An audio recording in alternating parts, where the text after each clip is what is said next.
So I'm back with another walk break. Thought I'd give a short update and then kind of talk about one of the things that sent me into my death spiral of anxiety. But things have been going good. I'm getting like 8,000 or 9,000 steps a day for the last couple days at least. But yeah, anxiety's been better.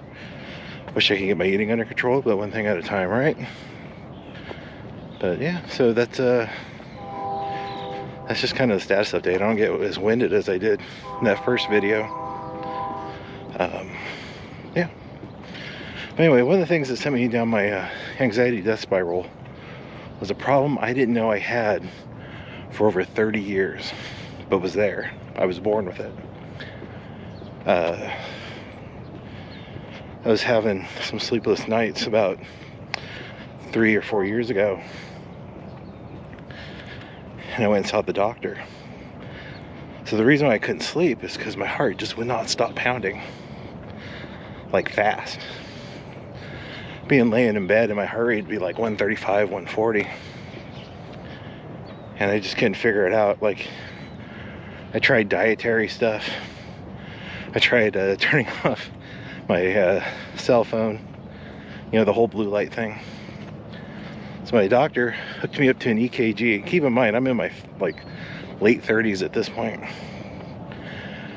He said, you have something called Wolff-Parkinson-White.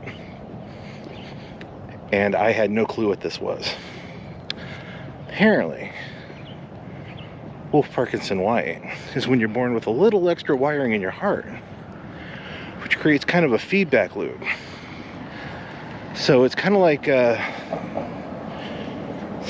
snowball effect of heart rates. So your heart will start pounding, and because you have this extra wiring short-circuiting back to the top of the heart, you just end up in a continuous loop of your heart rate accelerating. It's as freaky as it sounds.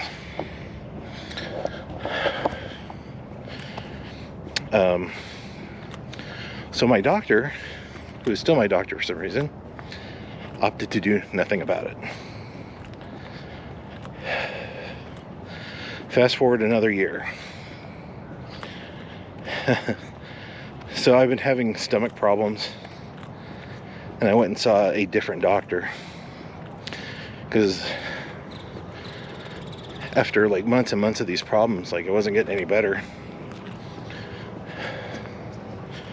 He saw that I had Wolff-Parkinson-White, but it had been untreated, and he sent me to have a stress test done.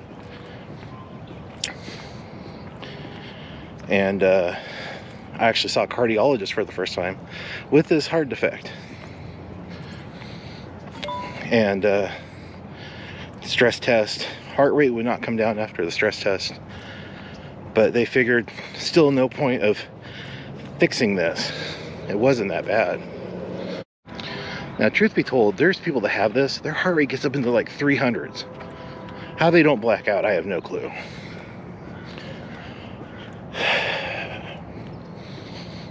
But, you know, after a series of 2-week heart monitors and that stress test, it determined really nothing to do at this point. It just wasn't that bad. And truthfully, the chances of dying from this are about the same as the chances of dying from the surgery, which is pretty low. But man, that does not mean this does not suck. And that's the other thing, is you kind of have to consider the whole quality of life component to it. So another year later, and keep in mind, all these times I'm having these cardiac issues, they're trying to convince me that it's got to be anxiety. So I end up going to the emergency room because I think I'm having a heart attack. Heart rate's just out of control. And I feel stupid going because I'm like, well, it's just anxiety, right? That's what they've been telling me since the beginning. And this time, the ER doctor said, no, you should probably go back to cardiology and let them know that this is now becoming an issue. So I emailed the guy, thinking they're just going to put me on another monitor. And he goes straight to, well, we'll just ablate it. Now, ablation is when they take a hot poker, not that dramatic, and burn out in your heart. They go through your groin with this wire, and they burn out the extra wiring in your heart. So like August of last year, I get my appointment. Now, you're awake for this thing. But believe it or not, that's not the worst part. You have to lay perfectly still for 7 hours afterwards so that your groin doesn't reopen and you bleed out everywhere. Again, it's probably not that dramatic. So I have this ablation done, and I'm awake for it. I can feel my heart pounding because they've essentially hooked me up to equipment to accelerate my heart rate. So after the procedure, I'm laying there for my 7 hours watching Doctor Who. Not only do I have this crazy heart defect, a little bit crazier than they normally see, because normally this feedback loop, I guess, runs one direction. Well, for me, it was running both up and down, which might explain, I guess, why my bouts of it lasted longer. But they fixed it. It took a couple months for everything to settle down. I mean, they did just burn out part of my heart. But, I mean, here I am today, walking on this beautiful California morning, doing good.